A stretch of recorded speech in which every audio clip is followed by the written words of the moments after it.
This is Follow the Money on VSiN. We continue with the NFL. Our NFL analyst and MVP, Rich Gannon, joins us now every week on the Progressive Guest Line, getting you ready for Championship Sunday. Appreciate the time, sir. What did you think? Let's start with Washington and Philly. What did you think how Hurts looked in the second half and how the knee gave him problems and how many times the Rams put him down? Yeah, look, the Rams defense has really played well the last two games. And if you think about Jalen Hurts, guys, so much of his game is from the waist down, his ability to create and improvise, his ability to manufacture some offense, his ability to scramble around, extend plays.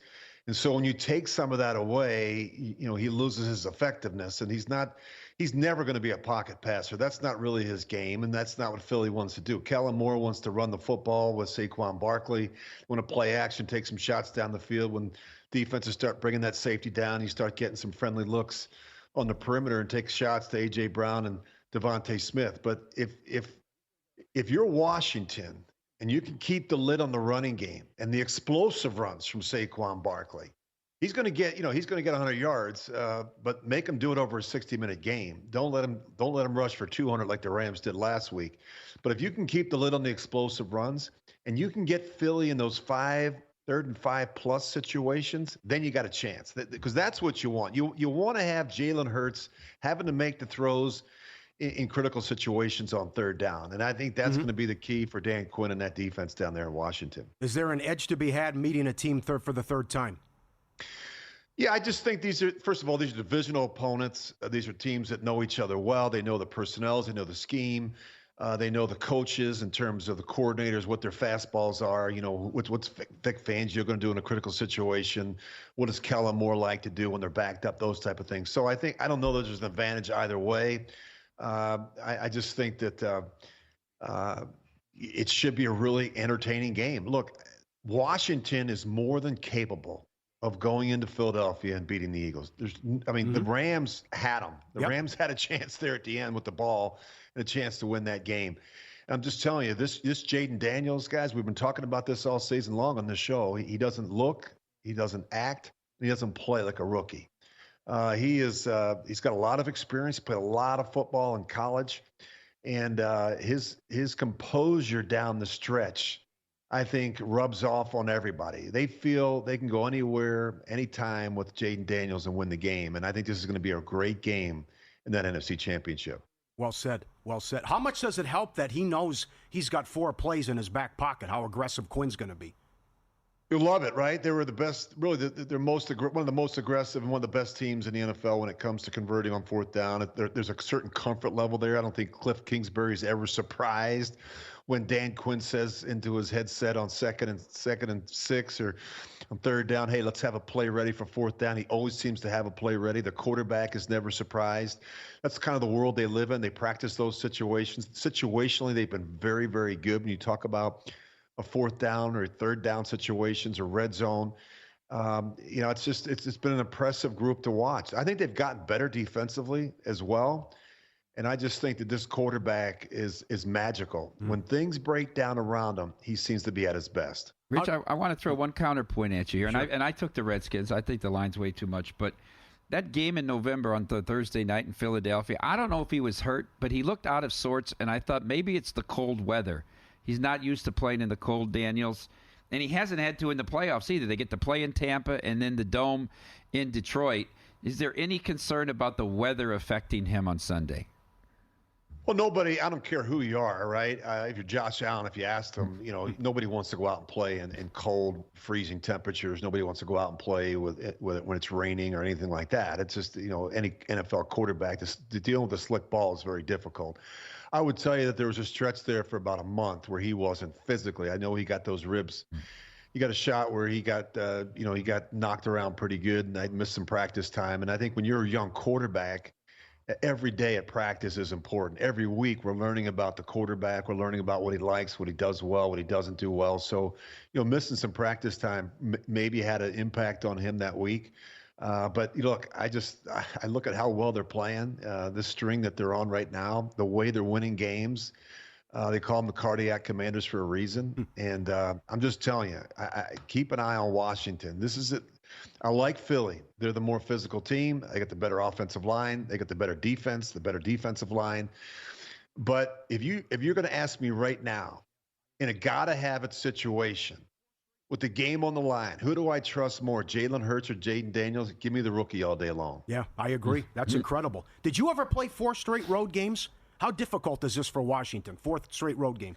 I can't remember, but I'm sure I did at some point. And it's hard, right? But look, this is not like you're having to go from the East Coast to the West Coast. If you wanted to, you could jump on a bus and drive up 95 and make it to Philadelphia. Though obviously we'll fly to the game, but this is a quick turnaround for them. And, I think there's certainly familiarity with the locker room, the facilities, the stadium, the field, and certainly the personnel. And I think that will benefit the young quarterback.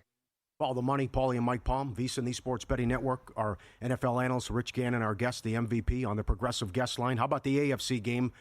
It's awesome with Allen against Mahomes. Do you think the Chiefs are an elite team with a little bit of luck factor, and they benefit from officiating from time to time? How do you see this? What happened last week where they were outgained, more first downs? Houston was great on 3rd down and somehow lost the game. I don't think they really care one bit whether people refer to them as AFC West champions, repeat Super Bowl champions, lucky, whatever. This is just a team that's really good guys with the game on the line. There's no better team in the NFL when you're inside 2 minutes and you have to make a play, whether it's on offense, defense, blocking a kick. They do it. It seems like they do it every week, and I think they benefit from having been in those situations every week. I mean, it doesn't matter who they play; it's always going to be close. I think if you're Buffalo and you're Sean McDermott, you've got to feel pretty good by what you saw on film from the Houston Texans defense last week. The Texans played really well defensively, and they held them to like 218 yards of offense or whatever it was.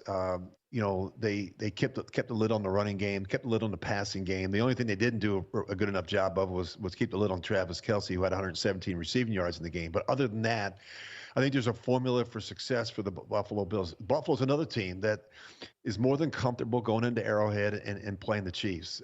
This is the 9th time that Mahomes and Josh Allen have met. They're 4-4, although 3 of those wins for Mahomes has been in the postseason. So curious to see what Buffalo can do.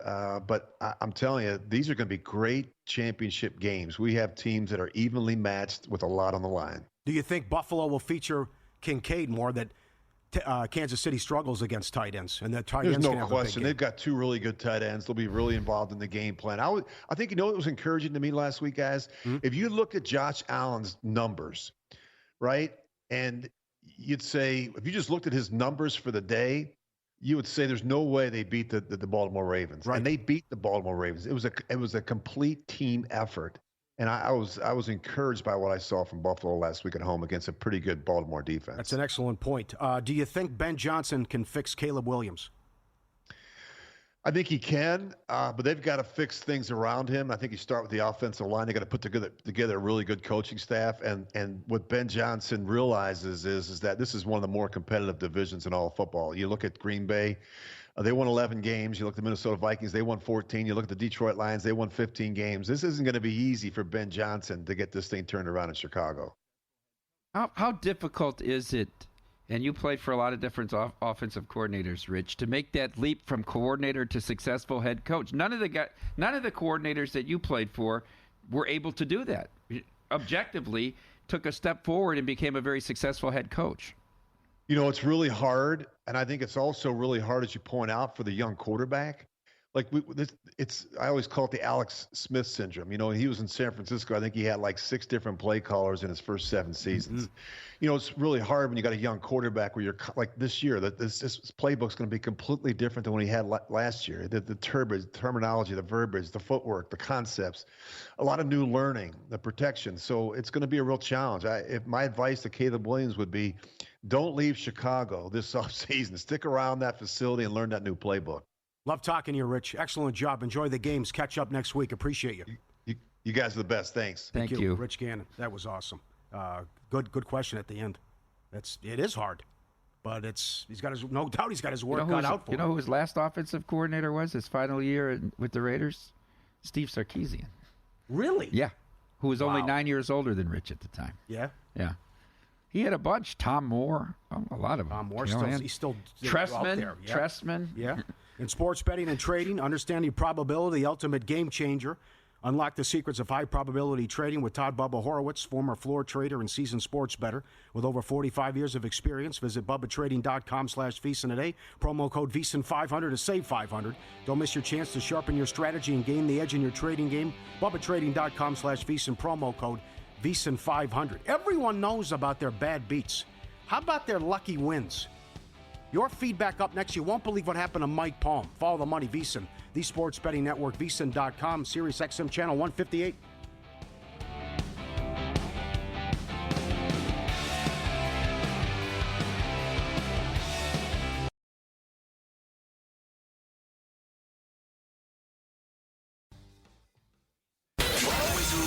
Follow the money. That's what I always say. You always follow the money. Yeah. This is Follow the Money with Mitch Moss and Paulie Howard on VSiN. We are back. Follow the money. Paulie Howard, Mike Paulman from Mitch Moss, VSiN, the Sports Betting Network, live from Circa Hotel and Casino, beautiful resort, downtown Las Vegas, Sirius XM Channel 158. We'll get the Kansas City perspective at the bottom of the hour. Joined now by the Hall of Famer, Sal Pal, Vito's son, on the Progressive guest line. Called his shot last week that Barkley would have the late touchdown and allow the Eagles to cover. But Sal, there was 4 minutes left in the game. What happened? Yeah, it wasn't late enough, right? No? Was not late enough. But who was on the call last week with you guys that we talked about? Watch out for Washington in that football game. Look out. Watch out for Washington. They are an unbelievable team right now on a roll, super red hot. And I feel the same way about them this week. I do. I don't know if they'll win the game, but 6 points to this Commanders team at this time is a lot. It's just a lot. Yep. Too much. I called my shot. I said you were going to pick Washington and take the points before you came on. Because every time you've been on, you called it a couple of years ago when they were undefeated and Washington beat them on that road game, that Washington gives them problems. They split the last meeting. I know Hurts got knocked out, but Daniels, they had 5 turnovers. He threw 5 touchdowns, and they came back to win. Washington gives them problems, the familiarity and the division rival. Jalen Hurts has played 11 division games at home, 11 games against divisional opponents at home. He's 9-2. The 2 losses at home are to Washington. Excellent. What do you see? You said what you saw in practice last week. What do you see this week thus far about how the knee looks after what happened in the second half? Couldn't move. The safety was easy and looked limited. Yeah, he is a little bit limited. There's no question about that. You know, it's Wednesday, so they don't do any running in practice on Wednesday. But it's clear he's going to wear a brace on his left knee. There's no question about that at this point. It may change. We got a couple of days here. He's got to practice tomorrow, and we'll see what the injury report is once it comes out tomorrow. Tomorrow's the key. Tomorrow's their heaviest practice day. So we'll definitely see where he is tomorrow. I will be there. I'll text you guys so you'll have up-to-date information, okay? Okay, excellent. How's Mitchell doing? Mitchell? Yes. You know, Quinyon Mitchell, the cornerback. Okay, I just blanked out on that for a second. So he was at practice today, and his shoulder is on the mend. Now, he was knocked out of the game and did not come back. Again, tomorrow is the key. Thursday's the big practice. We'll see where he is. If he's listed as questionable, he's playing. If he's listed as doubtful, he's not playing. That's the key. I think he's going to be listed as questionable, but then he's going up against one of the best wide receivers and a player who's given them a lot of problems in scary Terry McLaurin. So to me, that's the matchup. You hit the nail right on the head. Who's going to cover? Who is going to cover Terry McLaurin? Now, on the flip side, who's going to block Jalen Carter? Okay. Because Sam Cosmi, their right guard, is out. Right. Their best offensive lineman, blown ACL. They're talking about moving Trent Scott full-time to right guard. Even Dan Quinn said, quote, really bummed on Sam. That's a big loss for us. And if you go back to the game on Sunday, how did Stafford get stopped in the fourth quarter? For some unknown reason, they left a right guard one-on-one on Jalen Carter. He beats the block easily with a swim move and basically ice skates to Stafford and sacks him on third down, setting up that fourth and long. And then he got pressure again. Why they did not double team Jalen Carter in the fourth quarter. Basically, that's the difference between Los Angeles winning and losing the football game. I was with Sean McVay after the game, and he looked like he had seen a ghost. Yes. I mean, they thought they were going to win that game 28-29. Yep. So they've got to find somebody who's going to block Jalen Carter, and they got to double team Jalen Carter, and that's going to be a big problem. How do you think they played last week? Brown had the drop. Johnson with the false start at the 1-yard line. Becton downfield early on the beautiful design play to Goddard. They got bailed out by the two big Rams turnovers. I mean, what's Philadelphia thinking here that the fan base that, yes, they're in the NFC title game, but it hasn't looked good, the 2 wins? Yeah, but wins are wins, so you just nailed it again, right? The number one thing, and I've talked about this on your show throughout this postseason and in December and January, 3 major factors on how you survive and advance in the playoffs in the NFL. 1, turnovers. And Jalen Hurts is not turning the ball over. Yes, he looks anemic, no question about it, but he's not turning the football over. And that is a big, big difference from every other quarterback. So that's 1. 2, rushing attempts, not rushing yards, rushing attempts. And again, the Eagles are way, way up on that. And then points allowed, especially in the fourth quarter. So those are the 3 key things. And that's where the Commanders really matched them. Jaden Daniels in the fourth quarter or overtime in December and January, 6 passing touchdowns, 1 pick. Completion percentage, 70%. QBR, 92. Commanders are 7-0 in December and January. And I think my quote on your show last week was, if the Commanders are hanging around in the fourth quarter, they will win the football game. Yep. I do believe I said that. Yeah, that's why you're a Hall of Famer. Absolutely. Can I bring in a different kicker? Well, what's going on with Elliott here? I mean, misses 2 extra points. He kicked those field goals in the snow, boss. Well, he missed the extra points, though, too. I mean, I can't trust him from distance either. No, there's no question about it. It's a big problem, 100%. Sal, I 100%. I want to ask you. Mike. I want to ask you about. I've heard some things, but you're there. What's the relationship like between Hurts and Nick Sirianni? You know, it's got better. There's no question about it. It's better than it was after they lost last year in the wild card game. There's no question about it. It's better. And right now, I think everybody's just trying to survive and advance and move on. So, you know, and the bottom line is it's a good question. I understand the question. It's definitely out there. It's not a factor right now. The factor is this. There are receivers open. Is Jalen Hurts going to be willing to pull the trigger? Uh-huh. And do they need him to be much, much better in the passing game to win? So let's take it one at a time. Do they need him to be better in the passing game to win in this game? They might. If Jaden Daniels is performing his magic act in the fourth quarter. Can he throw the ball on time and on target? He's averaging 3.12 snap to release, 3.12 seconds. That's the slowest of the 4 quarterbacks remaining in the playoffs. Second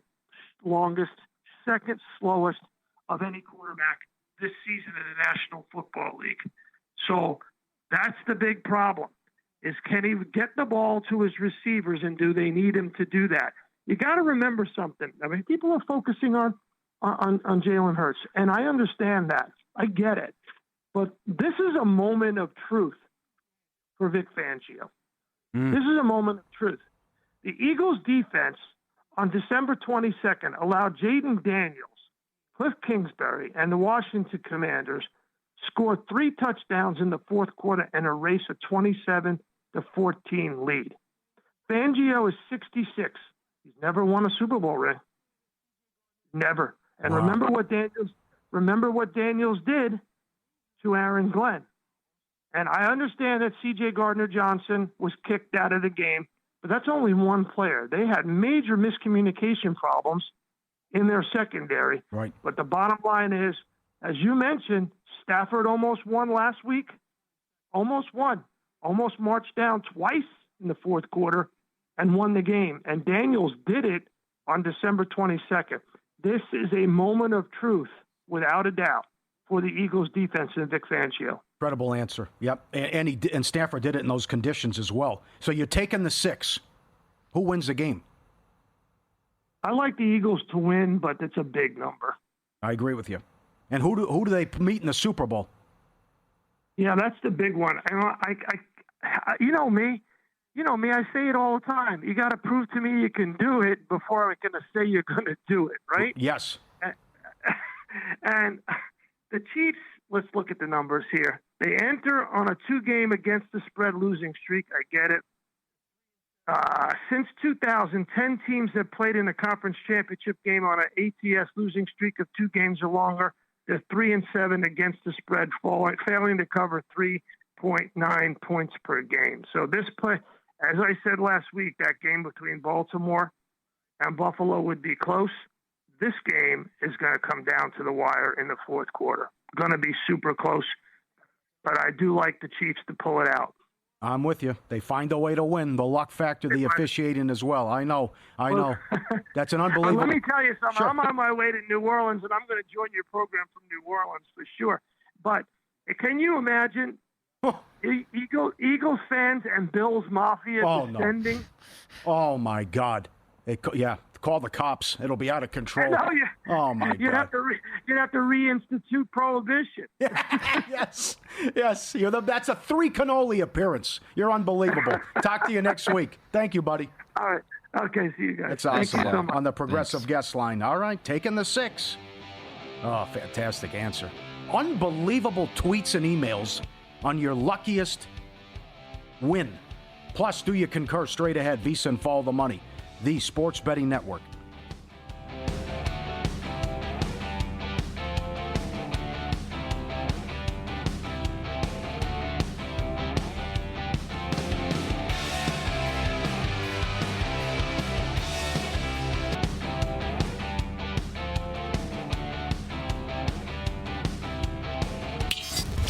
This is Follow the Money on VSiN.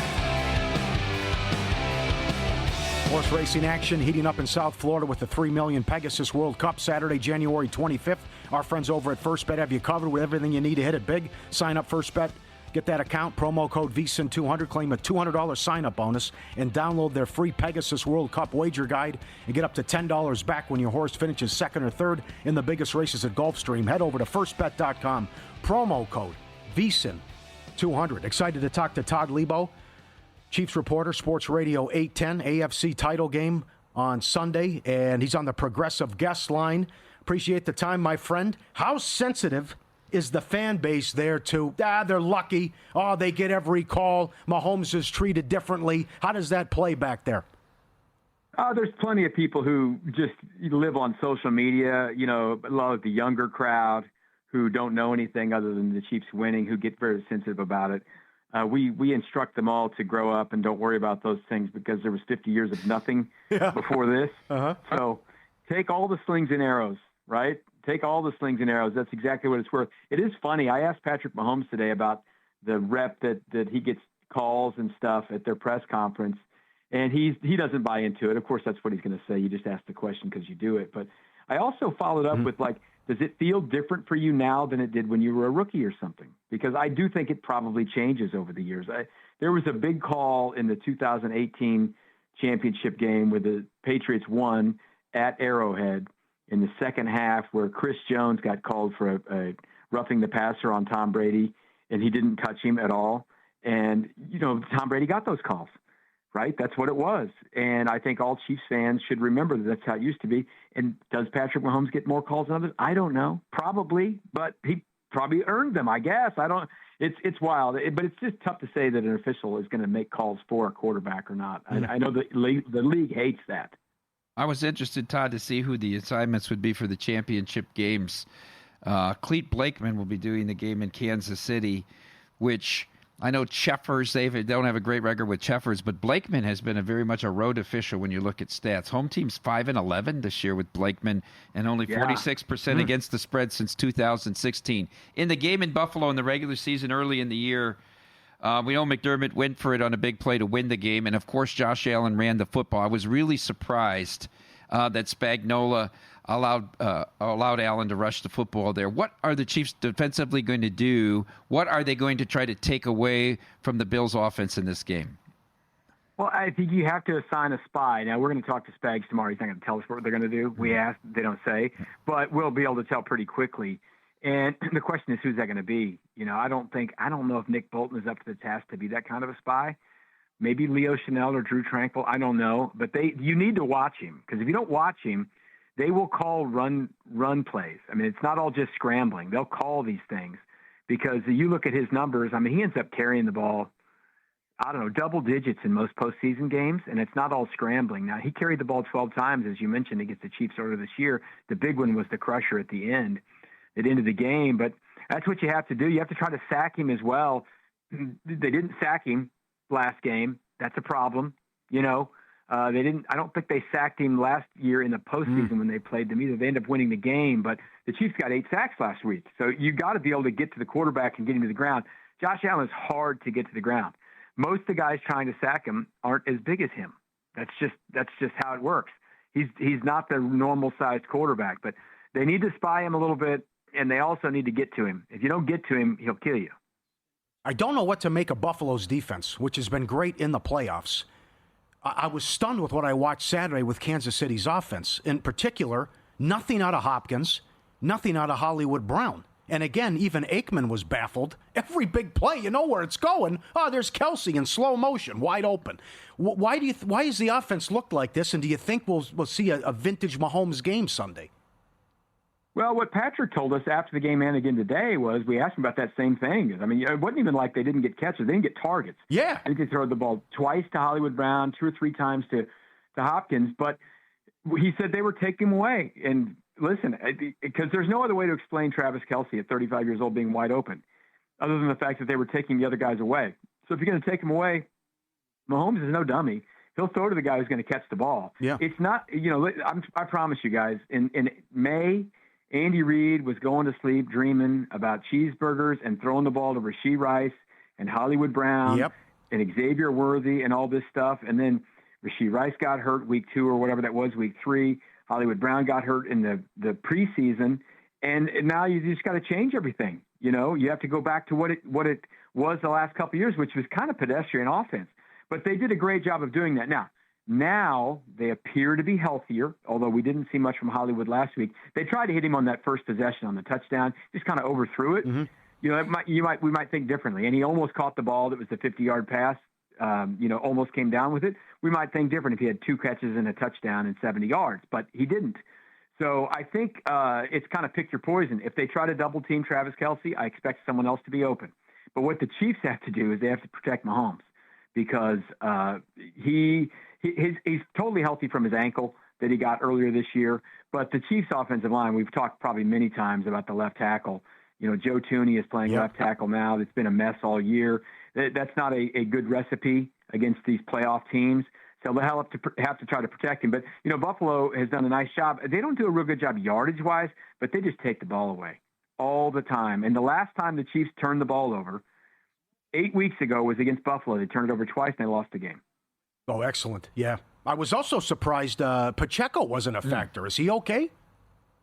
Yeah, he says he is. But listen, he had ankle surgery in the middle of the year. He's fought hard to come back. But, you got a Kareem Hunt who's not very dynamic, but he will get you 3 or 4 yards, which is a good thing to have. And Pacheco looks slow to me. He just does. Now, he's still got tenacity, and he wants to do it, but sometimes your body's just not ready. I think he'll be much more healthy next year, But as I said, a lot of these guys are coming back. Now, none of them are full strength because they're coming back from injuries that happened this year in some cases. And it's hard to be full strength at that point. The rest certainly helped them, after the regular season, not playing anyone in week 18 and then having the week off. Uh-huh. But Pacheco does not look fast to me. There's no question about that. I agree with you there. Todd, last week in Buffalo, Bass had a huge kick in the second half of that game. I know both these teams are used to playing in weather and bad conditions. Is Butker 100%? And if he isn't, what percent is he? I think he's not quite 100. The guy had surgery 6 weeks ago, right? He missed the kick against Denver, but he made all his kicks last week, so that was important. Dave Tobe, the special teams coordinator, says he's good to go. He's 100%. I haven't talked to Harrison in a few weeks. He's not normally at the podium. We'll probably get him this week because they throw everyone up there because it's championship game week. But I think he is as healthy as can be. He kicked – I was surprised going left to right on TV. Fairburn couldn't kick the ball to the end zone for the Texans, and Butker did in the second half of the game, kicked it through the end zone. So I think the leg strength is there, but his confidence probably isn't there. He just hasn't kicked as much this year. But it'll be a factor. The weather doesn't look as bad as it looked last week. We're looking at like 30 degrees, and I don't think it's going to be quite as windy.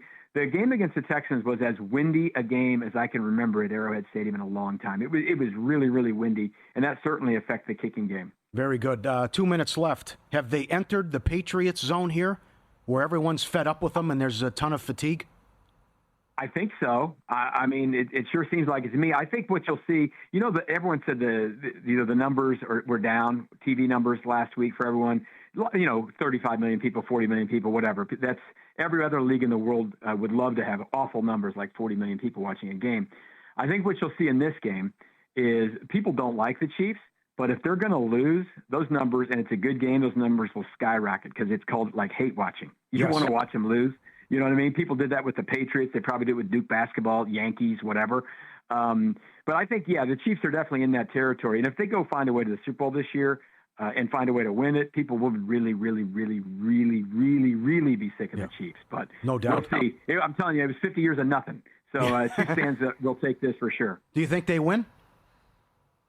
I don't know. It's going to be a tough one. If they turn the ball over, I don't think they will win this game. They can't. The 2018 Chiefs could be -2 and win a game. This team cannot be. They were -1 against the Bills and lost on the road. So even game, they got a chance. -1, especially if it's a devastating turnover like a strip sack or something back in your own territory, they're in trouble. But if they play clean football, which they've done, knock on wood, that's what they say every time you ask about turnovers. They don't want to talk about it because it hasn't happened. But if they play a clean football game, they'll probably win the game. But, listen, I like Josh Allen. I would like him to make a Super Bowl sometime. I think he's fun to watch. And maybe he's mirroring Peyton Manning's career where it just takes him a while to get there and he'll win a couple. I don't know. Great answer. Great spot. Good to talk to you. Enjoy the game. Talk to you soon. Appreciate it. All right. Anytime, guys. Thanks, all right, Todd. Excellent. Todd Lebo, Sports Radio 810, Chiefs reporter on the Progressive Guest Line. They're going for the three-peat. I don't think they're as polarizing as the Patriots. Well, there's a lot of angles here, though. Yeah, but Reed's a much more likable character than Belichick. There's some other Mahomes stuff appeals to going on. everyone. Kelsey, Taylor Swift, the wife, the lunatic brother, right? Caitlin Clark. Caitlin Clark Get the hell out of here. More of your emails coming up next with your best wins and the NBA card tonight. Oh, boy, here we go again with Jimmy Butler.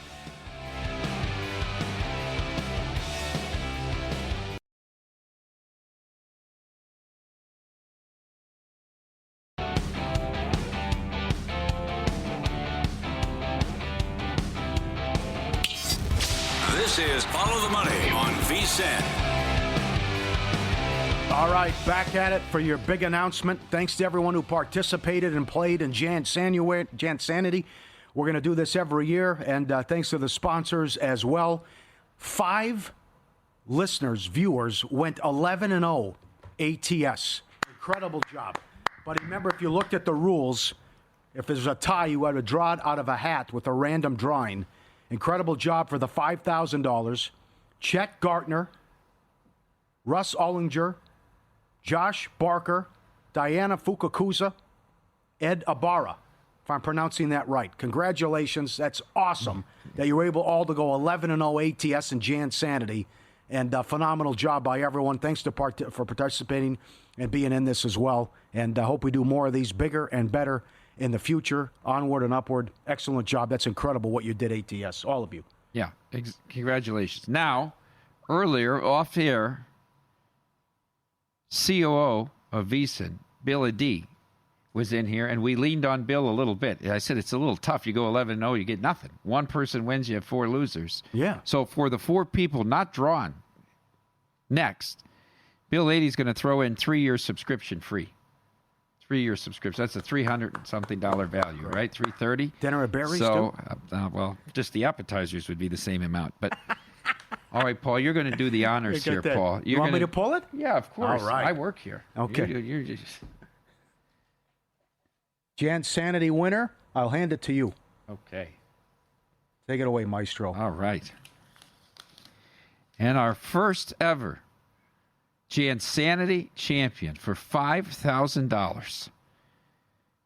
What would the odds have been made that it would be a female before the tournament? Diana does it. Whoa! Diana Fukakusa, you are our $5,000 winner. 11-0. Congratulations. And to Chet, Russ, Josh, and Ed, 3-year free subscription to VSiN. All right. Very nice. Well done. And Sagan Osdeli. Excellent job. Good job. All right. Good job, Diana. How about that? Well done, Paul. Let's hit every demographic. Yeah. Probably likes the dog videos. All right. Excellent. Let me start with the hockey first. With the best numbers, ROI, and I'll give you everything here from goal in the first 10. Washington, most profitable, up 16 units betting on the Capitals. $100 bet every game, you're up 16 units. Montreal, plus 1365. Minnesota, plus 925. Nashville, actually won a few games. They are now the second worst ROI. Islanders down 18 units and change after they have been stumbling and bumbling. Why did they get rid of who's the coach? Barry Trotz? Yeah. What we did with the back-to-back conference championship? Right. They could do finals, better. I mean, ridiculous. Nashville down 18 units and change as well. The Devils down 15-30, and the Bruins down 10 units. Top over teams, Columbus 29-16-2 to the over. Pittsburgh 29-18-2 to the over. New Jersey 34-13-2 to the under, including an 18-2-1 under run. Ridiculous what they're doing. It's insanity. That's not getting enough attention. And I'm glad Jonathan Davis and others pointed that out today. Anaheim 30-15-2. Dallas, 29-14-4. Ottawa, 11 of 12, and a 28-13-4 record for the season. Overruns, the Blackhawks, 11-2-1. Toronto, 10-2-1. Dallas also was on a 13-2-1 underrun. Goal in the first 10. Buffalo, 15 of 18 at home. Chicago, 15 of the last 17 at home. Pittsburgh, 13-2 run at home. Toronto, 10-2 run at home. Boston, 8 of the last 9 at home. Seattle, 6 in a row at home. On the road, Edmonton, 18 of 21 on the road. Philly, 20 of 24. Montreal, 6 in a row. Seattle, 5 in a row. Maple Leafs, 10 of the last 12. Detroit, 10 of 13. It's all on the road. Overall, goal of the first 10. Detroit, 16 of 18. Toronto, 17 of 20. 11 in a row for Seattle. 12 of 13 for Chicago. 11 of 12 for Philly. 10 of 11 for Boston. 7 of 8 for Dallas. 10 of 12 for St. Louis. Great job, Ian Duncan and Chris Otto putting all those together. College hoops. Best teams ATS. Houston Christian, 14-3 ATS. Beating the cover by 5 points per game. Omaha, 14-4. I got my eye on this team, Maestro. Cal Irvine. They took out UC San Diego the other day on the road. It's at a hell of a team, and they were off to a good start and won at Utah State, I believe. Cal Irvine could run the table. They won at Utah State. No, they beat UC San Diego, who did. Ran them out of their own building. And they're like 16, 17-2 on the season. I wouldn't be surprised if Cal Irvine runs the table in the Big West. You get like a 10 or an 11 seed when it's all said and done. They're 14-4 ATS. San Jose State. It's a tough place to play because there's no atmosphere. And they're 14-4 ATS and upset New Mexico and handed them their only conference loss. Also got the money against Utah State. Idaho State 10-3 ATS. That's the best. Worst teams ATS. Sam Houston 3-13. Arkansas. Calipari, oh man, 4-14 ATS. Miami 4-14. Northern Kentucky 5-14. Alabama A&M 4-11. Weber State, the Fighting Damian Lillards 4-11-1 ATS. Best over teams. Here we go with the Summit League again, Maestro. Right? South Dakota 15-2 to the over. Look at the average, by 12 points per game, flying over the total. North Florida 14-3. North Dakota 14-4. Indiana State 14-4. UNC Asheville 10-3-2. Cornell 10-3-2, and Delaware 13-4. Best over teams. How about there you go? Best under teams. Kansas is 15-2 to the under this year. They're in action tonight against TCU. Last check it was 134.5. Cincinnati 15-3 to the under. St. Louis 13-3. Wagner 11-3-1. Evansville 14-4. The association. Yep, go ahead. I'd like to throw in this college discussion UIC back into this mix. I think they're 14-4. 12-4 against the spread, including the last 9. Okay, they're good. 9 in a row, and they're at Evansville tonight. You just mentioned Evansville with the totals, but I think they've adjusted the number quite a bit now. They're laying 5.5 at Evansville. In that 9-game cover run, 7 in a row had been his dogs. Really? Yes. Then the last 2 they've been favorites and 1 and covered, including 1 in over. They needed to get to overtime to cover. Very good. Anyhow, 12-4 is pretty. Damn right. Not snazzy. Leading the way, no surprise. Cavs and OKC. Cleveland is 29-13 ATS. OKC with huge point spreads. Still 27-13-3 ATS. Memphis 28-15. The Clippers 26-16. Houston 24-17-1. I'm playing against them tonight. That's it.